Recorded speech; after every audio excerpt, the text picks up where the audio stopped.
Good morning to all of you. आज आता आपण nucleophilic substitutions reactions in haloarenes मधल्या न्यूक्लियोफिलिक सबस्टिट्यूशन्स रिएक्शन्स पाहणार आहोत. याआधी आपण चार्ट समजून घेतला होता की न्यूक्लियोफिलिक सबस्टिट्यूशन्स रिएक्शन्स आणि इलेक्ट्रोफिलिक सबस्टिट्यूशन्स रिएक्शन्स एरोमॅटिक कंपाऊंड्स मध्ये. आज आता आपण न्यूक्लियोफिलिक सबस्टिट्यूशन्स रिएक्शन्स इन क्लोरोबेन्झीन मध्ये आपण न्यूक्लियोफिलिक सबस्टिट्यूशन्स रिएक्शन्स करणार आहोत. त्यासाठी आपला क्लोरीन पार्शल निगेटिव्ह आणि कार्बन पार्शल पॉझिटिव्ह असेल. न्यूक्लियोफिलिक सबस्टिट्यूशन म्हटलं तर हा क्लोरीन आपला रिप्लेस होणार आहे दुसऱ्या न्यूक्लियोफाईलने. पण आपल्याला माहिती आहे की nucleophilic substitutions reactions under drastic conditions मध्ये होत असतात. अंडर ड्रास्टिक कंडिशन्स खूप ड्रास्टिक असते. आपण याच्या आधी समजून घेतलेलं आहे की का बरं हा बॉन्ड इझिली ब्रेक होत नाही म्हणून. ठीक आहे, त्याच्यामुळं अंडर ड्रास्टिक कंडिशन्स मध्ये ह्या रिएक्शन्स होत असतात. हा न्यूक्लियोफाईल जाणार आहे Cl आणि याच्या जागी नवीन न्यूक्लियोफाईल येणार आहे. त्यासाठी सुरुवातीला आपण एक रिएक्शन्स करणार आहोत. Reactions with sodium hydroxide. Sodium hydroxide मध्ये सोडियम पॉझिटिव्ह राहील आणि हायड्रॉक्सी ग्रुप निगेटिव्ह राहील. हा न्यूक्लियोफाईल राहील. पण ही रिएक्शन्स करत असताना क्लोरोबेन्झीन सोबत under high temperature 623 kelvin temperature and under high pressure 300 atmospheric प्रेशरला आपल्याला हे रिएक्शन्स करावं लागतं. त्यावेळेस हा न्यूक्लियोफाईल OH या Cl न्यूक्लियोफाईलला काय करेल, रिप्लेस करेल आणि आपल्याला फिनॉल तयार होईल. त्यानंतर सेकंड रिएक्शन्स करणार आहोत आपण न्यूक्लियोफिलिक सबस्टिट्यूशन रिएक्शन्स मध्ये. Reactions with sodium cyanide. आता सोडियम सायनाइड मध्ये सोडियम पॉझिटिव्ह आणि सायनाइड किंवा नायट्राइल न्यूक्लियोफाईल असतो. किंवा क्युप्रस सायनाइड मध्ये क्युप्रस पॉझिटिव्ह असतो आणि सायनाइड निगेटिव्ह असतो. ही सुद्धा रिएक्शन्स अंडर हाय टेम्परेचर आणि हाय प्रेशरला केल्या जाते. हा सायनाइड न्यूक्लियोफाईल या Cl न्यूक्लियोफाईलने काय करणार आहे, डिस्प्लेस करणार आहे आणि आपल्याला सायनोबेन्झीन तयार होईल.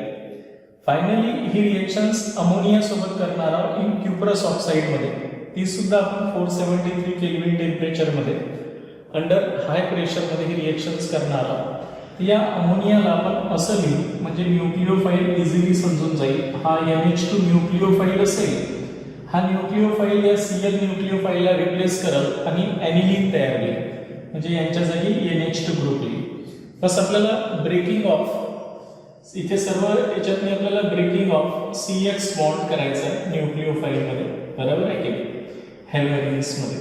आता ह्या रिएक्शन ड्रास्टिक कंडिशन्स मध्ये होतात. पण ह्या रिएक्शन जर आपल्याला फास्टर करायच्या असेल तर आपण इलेक्ट्रॉन विड्रॉइंग ग्रुप आपण जर ह्याच रिएक्शन्स फास्टर करायच्या असेल तर आपण या क्लोरोबेन्झीनवर इलेक्ट्रॉन विड्रॉइंग ग्रुप म्हणजे हेलोएरियन्सवर जर इलेक्ट्रॉन विड्रॉइंग ग्रुप त्यांच्या अर्थो आणि पॅरा पोझिशन असले. आता इलेक्ट्रॉन विड्रॉइंग ग्रुप म्हणजे हा NO2 group like NO2 group सारखे जर ग्रुप आपण त्यांच्या अर्थो पॅरा पोझिशन्सवर जर काय केले, ऍड केले तर ही न्यूक्लियोफिलिक सबस्टिट्यूशन्स रिएक्शन फास्टही होईल आणि मोर इल्ड तयार होईल.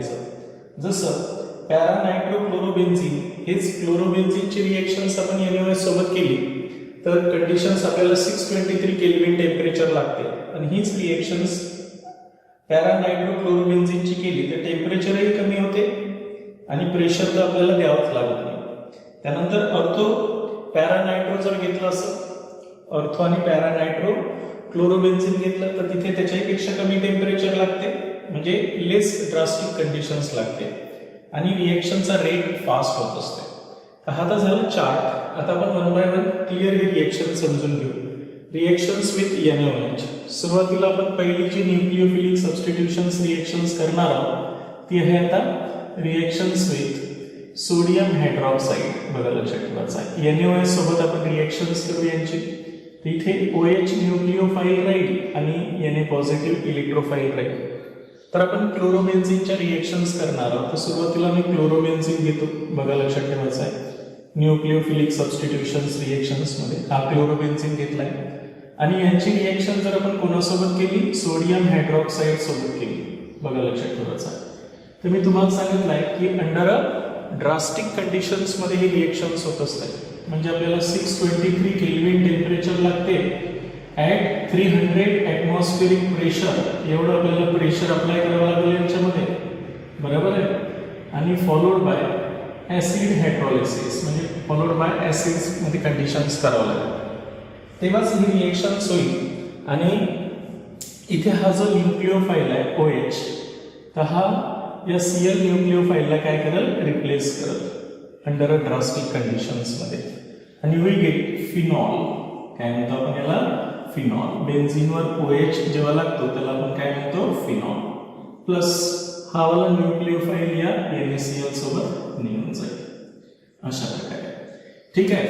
मग मी तुम्हाला सांगितलं आहे की ही झाली तुमची रिएक्शन विथ कोणासोबतची, सोडियम हायड्रॉक्साईड सोबतची, under 300 atmospheric pressure and very high temperature.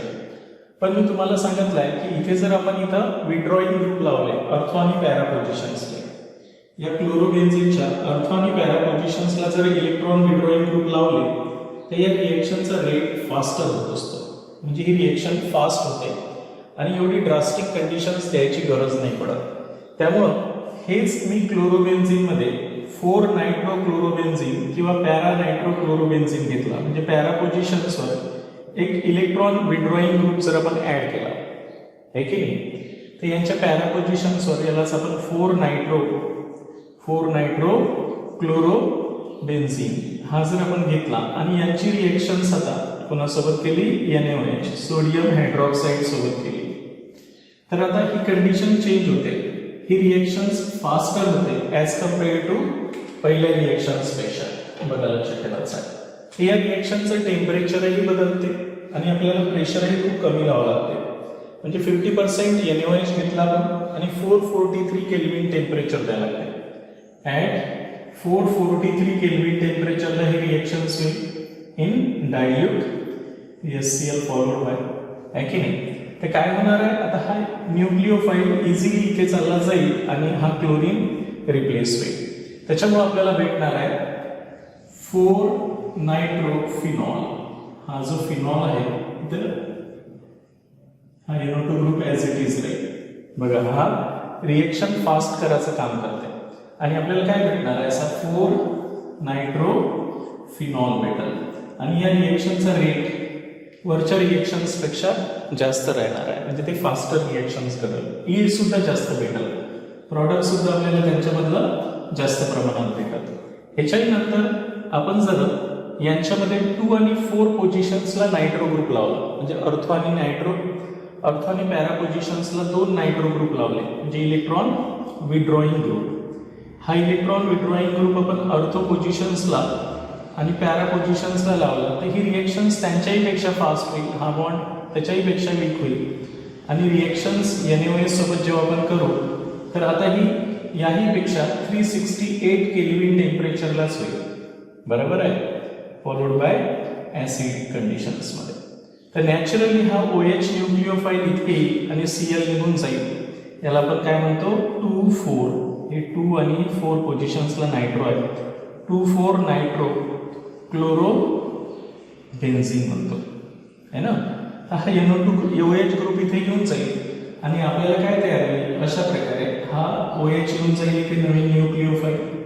हे NO2 ग्रुप याला ही रिएक्शन्स फास्टर करण्यासाठी मदत करतात आणि yield of the reactions is 95% yield तयार होईल रिएक्शनचं, म्हणजे प्रॉडक्ट जास्त प्रमाणात तयार होईल. Plus sodium chloride side product तयार. क्लिअर आहे. त्याही पेक्षा जर फास्ट रेटनं रिएक्शन्स करायची असेल तर आता मी इलेक्ट्रॉन विड्रॉईंग ग्रुप अजून एका अर्थो पोझिशन्सवर आणतो.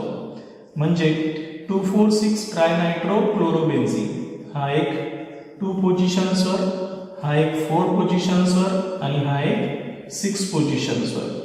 असे जर नायट्रो ग्रुप आणले आपण, बघा लक्षात ठेवायचं आहे, याला आपण 2,4,6 ट्राय नायट्रो क्लोरोबेन्झिन म्हणतो. काय म्हणतो, क्लोरोबेन्झिन. तर हा त्यांच्याही पेक्षा फास्ट रिएक्शन्स करेल. यांची रिएक्शन जर आपण कोणासोबत केली, NaOH सोबत केली, तर आता याचं टेम्परेचर सुद्धा त्याच्याही पेक्षा कमी होईल. 323 केल्विन टेम्परेचरलाच रिएक्शन्स होईल, 323 केल्विन टेम्परेचरला. आणि त्यामुळं हा मला न्यूक्लिओफाईल इझी या Cl न्यूक्लिओफाईलला रिप्लेस करल आणि आपल्याला 2,4,6 ट्रायनायट्रोफिनॉल तयार होईल. 2,4,6 ट्रायनायट्रोफिनॉल यालाच आपण पिक्रिक ॲसिड म्हणत असतो. 2,4,6 ट्रायनायट्रोफिनॉल तयार होतो किंवा याला आपण पिक्रिक ॲसिड म्हणतो, जो एक्सप्लोजिव्ह केमिकल तयार करण्यासाठी वापरला जात असते. आणि साईड प्रॉडक्ट काय भेटेल आपल्याला? NaCl. तुमच्या लक्षात आलं असेल की हा जो फक्त क्लोरोबेन्झीन घेतला तर ही रिएक्शन स्लो होईल आणि अंडर ड्रास्टिक कंडिशन्स मध्ये होईल आणि the yield of the compound म्हणजे फिनॉलचं जे पर्सेंटेज आहे, यील्ड प्रॉडक्टचं प्रमाण जे आहे ते कमी प्रमाणात तयार होईल. While when we add electron withdrawing group at ortho and para positions. आपण कुठे कुठे लावले यांना? अर्थो आणि पॅरा पोझिशन्सवर जर काय लावले? इलेक्ट्रॉन विड्रॉईंग ग्रुप लावले तर ही जी ड्रास्टिक कंडिशन्स आहे हे डिक्रीज होत असते. एवढ्या ड्रास्टिक कंडिशन्समध्ये ते न्यूक्लिओफिलिक सबस्टिट्यूशन रिएक्शन्स करण्याची गरज पडणार नाही आणि त्या रिएक्शनचा रेट सुद्धा काय होऊन जाईल? फास्टर होईल. त्यामुळे जर आपल्याला याच्यावर ऑब्जेक्टिव्ह विचारला गेला तर हा ऑब्जेक्टिव्ह याच प्रकारचा राहणार आहे. बघा लक्षात ठेवायचं आहे. आपण जर इलेक्ट्रॉन विड्रॉईंग ग्रुप अर्थो आणि पॅरा पोझिशन्सवर यांच्या काय केले? ऍड केले तर यांची रिएक्टिव्हिटी ऑर्डर कशी राहील? Toward the nucleophilic substitutions reactions. तर आपल्या लक्षात आलं पाहिजे की आपण क्लोरोबेन्झीन घेतला तर हा स्लोअर रिएक्शन्स करेल. याच्यापेक्षा तुम्ही जर 4-नायट्रो क्लोरोबेन्झीन घेतला तर यांची न्यूक्लिओफिलिक सबस्टिट्यूशन रिएक्शन्स ही फास्टर होईल. त्याच्याही पेक्षा फास्टर जर रिएक्शन्स व्हायची असेल तर काय होणार आहे? एक नायट्रो पोझिशन्सला अर्थो आणि पॅरा म्हणजे 2,4-डायनायट्रो क्लोरोबेन्झीन त्यांच्याही पेक्षा फास्टर न्यूक्लिओफिलिक सबस्टिट्यूशन रिएक्शन्स करेल. आणि सर्वात फास्ट रिएक्शन्स कोण करणार आहे? हा वाला जो 2, 4 आणि 6 पोझिशन्सला 3 नायट्रो ग्रुप म्हणजे इलेक्ट्रॉन विड्रॉईंग ग्रुप झाले तर ही रिएक्शन्स त्यांच्यापेक्षा फास्ट होईल. Means by adding the electron withdrawing group at ortho and para पोझिशन्सला आपण जर इलेक्ट्रॉन विड्रॉईंग ग्रुप जर काय केले? इन्क्रीज केले. The rate of reaction also increase in aromatic compounds. ठीक आहे. तर अशा प्रकारे हे वाला क्वेश्चन्स तुम्हाला इम्पॉर्टंट क्वेश्चन्स आहेत. तर अशा प्रकारे आपण जर या न्यूक्लिओफिलिक सबस्टिट्यूशन्स रिएक्शन जर फास्ट करायचे असेल आणि इझी कंडिशन्समध्ये करायचे असेल तर ह्या रिएक्शन्स आपल्याला काय करावं लागतात? यांच्यामध्ये electron withdrawing group at ortho and para पोझिशन्सवर increase करावं लागतं आणि तसतसं त्यांचा न्यूक्लिओफिलिक सबस्टिट्यूशन्स रिएक्शनचा रेट सुद्धा काय होईल? इन्क्रीज होईल. आता हे असं का होते ते आपण समोर समजूनच घेऊ. तर पहिले आपल्याला हे 2 रिएक्शन्स राहिलेल्या समजून घेऊ. आपण फिनॉल जर तयार करायचा असेल क्लोरोबेन्झीन पासून जर फिनॉल तयार करायचं असेल तर ही वाली रिएक्शन्स करसा. आता क्लोरोबेन्झीन पासून जर सायनोबेन्झीन तयार करायचं असेल, सेकंड आपण न्यूक्लिओफिलिक सबस्टिट्यूशन्स रिएक्शन्समध्ये रिएक्शन्स विथ सोडियम सायनाइड सोबत करू किंवा क्युप्रस सायनाइड सोबत. बघा लक्षात ठेवायचं आहे. तर ही रिएक्शन्स करत असताना ही ड्रास्टिक कंडिशन्समध्येच करावं लागते. हा सायनाइड न्यूक्लिओफाईल राहील आणि हे मेटल पॉझिटिव्ह असते. तर हा न्यूक्लिओफाईल या क्लोरोबेन्झीनमध्ये क्लोरीनला रिप्लेस करणारच आहे. जर आपण असं घेतलं क्लोरोबेन्झीन घेतला तर हा वाला न्यूक्लिओफाईल आपल्याला काढायचा आहे. रिएक्शन्स आपण सोडियम सायनाइड सोबत जर केली तर ॲट 473 केल्विन टेम्परेचरला ही रिएक्शन्स करावं लागेल. अंडर हाय प्रेशर, खूप जास्त प्रेशर अप्लाय करावं लागेल रिएक्शन्समध्ये, तेव्हाच ही रिएक्शन्स घडेल. क्लिअर आहे की काय सांगितलं आहे ते?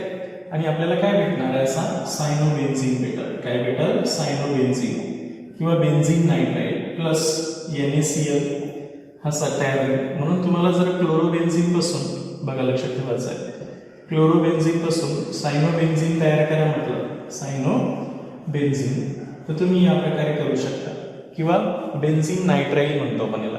दुसरं नाव काय याचं? बेन्झीन नायट्राईल हा सुद्धा म्हणू शकतो आपण. तर अशा प्रकारे सिमिलरली याला ऑप्शन म्हणून आपण दुसरी रिएक्शन्स करू शकतो. क्लोरोबेन्झीनची रिएक्शन्स सोडियम सायनाइडच्या ऐवजी क्युप्रस सायनाइड सोबत जर केली आपण ॲट 473 केल्विन टेम्परेचरला अंडर हाय प्रेशर, ठीक आहे, तर यावेळेस सुद्धा हा सायनाइड न्यूक्लिओफाईल या क्लोरीन न्यूक्लिओफाईलला डिस्प्लेस करेल आणि आपल्याला सायनोबेन्झीन किंवा बेन्झीन नायट्राईल तयार होईल प्लस क्युप्रस क्लोराईड आपला साईड प्रॉडक्ट तयार होईल. तर अशा प्रकारे आपण ही जी सेकंड रिएक्शन्स आहे, रिएक्शन्स विथ सोडियम सायनाइड, ती करू शकतो. फायनली जी रिएक्शन्स आहे ती अमोनिया सोबत. थर्ड जी रिएक्शन्स आहे ती कोणासोबत आहे? आता अमोनिया सोबत. म्हणून आता मी थर्ड रिएक्शन्स इथे समजावून सांगतो. आता बघा, थर्ड रिएक्शन्स आता आपण कोणासोबत करणार आहोत? Reactions with ammonia. Reactions with ammonia. Ammonia सोबत करायला सांगितली असेल तुम्हाला, तर अमोनिया नेहमी लिहित असताना तुम्हाला न्यूक्लिओफाईल फॉर्ममध्ये असं लिहावं लागेल, NH2 निगेटिव्ह आणि H पॉझिटिव्ह. तर हे क्युप्रस ऑक्साईडच्या प्रेझेन्समध्ये आपण करत असतो. तर आपण क्लोरोबेन्झीन जर घेतला, इथे लक्ष ठेवा, क्लोरोबेन्झीन घेतला आणि यांची रिएक्शन्स अमोनिया सोबत केली इन क्युप्रस ऑक्साईड, क्युप्रस ऑक्साईडच्या प्रेझेन्समध्ये, तर ही रिएक्शन सुद्धा 473 केल्विन टेम्परेचरलाच होईल, म्हणजे under high temperature and high pressure. High temperature आणि हाय प्रेशर दिल्याशिवाय रिएक्शनच होणार नाही. काय समजलं? लक्षात आलं? त्यानंतर हा जो न्यूक्लिओफाईल आहे NH2 इथे येऊन जाईल आणि हा Cl न्यूक्लिओफाईल या कॉपर पॉझिटिव्ह सोबत चालला जाईल. तर आता इथे या ऑक्सिजन सोबत हे हायड्रोजन जाणार आहे, तर हायड्रोजन्स किती पाहिजे आपल्याला? ट्वाईस, म्हणून मला इथे ट्वाईस करावं लागेल. या प्लस कॉपर सोबत 2 क्लोरीन पाहिजे, म्हणून आपल्याला इथे ट्वाईस करावं लागेल. तेव्हा हे 2 NH2 ग्रुप इथे येईल, 2 क्लोरीन कॉपर सोबत जातील, 2 हायड्रोजन ऑक्सिजन सोबत जातील आणि म्हणून आपल्याला प्रॉडक्ट काय काय तयार होईल? एक तयार होणार आहे तुमचा ॲनिलीन. बेन्झीनवर NH2 म्हणजेच ॲनिलीन हा एक तयार होईल. साईड प्रोडक्ट काय काय तयार होतील बघा, हे CuCl जातील ट्वाईस, ट्वाईस CuCl जाते क्युप्रस क्लोराईड आणि ट्वाईस H2O, एक H2O मॉलिक्यूल निघून जाईल याच्यामधून. काय होईल? एक H2O मॉलिक्यूल यांच्यामधून निघून जाईल. तर अशा प्रकारे आपल्याला साईड प्रोडक्ट येतात. तर अशा प्रकारे आपल्याला जर त्यांनी क्लोरोबेन्झीन पासून जर ॲनिलीन तयार करायला सांगितला, तर अशा प्रकारे आपण ॲनिलीन तयार करू शकतो बाय रिएक्शन्स विथ अमोनिया. तर हे झाल्या न्यूक्लिओफिलिक सबस्टिट्यूशन्स रिएक्शन्स एरोमॅटिक कंपाऊंड्समध्ये. तर आता आपण पाहणार आहोत की ज्यावेळेस आपण यांच्यामध्ये इलेक्ट्रॉन विड्रॉईंग ग्रुप, बघा, जेव्हा आपण इलेक्ट्रॉन विड्रॉईंग ग्रुप कोणत्या पोझिशन्सला अटॅच करून राहिलेला आहोत? त्यांच्या अर्थ आणि पॅरा पोझिशन्सला जेव्हा अटॅच करत असतो. महत्वाचं हेच आहे आपल्यासाठी या पार्टमध्ये. इलेक्ट्रॉन विड्रॉईंग ग्रुप, जेव्हा आपण यांचा इलेक्ट्रॉन विड्रॉईंग ग्रुप हा कोणत्या पोझिशन्सला अटॅच करतो? अर्थो अँड पॅरा पोझिशन्सला अटॅच करतो. The rate of reactions increases. The rate of reactions increases. रिएक्शनचं स्पीड काय होत असते? इन्क्रीज होत असते. बरोबर आहे की? आणि हे आपण प्रूव्ह करून दाखवणार आहोत की नेमकं हे रिएक्शनचा रेट का इन्क्रीज होत असते. म्हणजे समजलं? लक्षात आलं की यांच्यामध्ये न्यूक्लिओफिलिक सबस्टिट्यूशन रिएक्शन्स फास्टर का होते? ज्यावेळेस electron withdrawing group like NO2 group जर आपण अर्थो आणि पॅरा पोझिशन्सवर जर काय केला? अटॅच केला.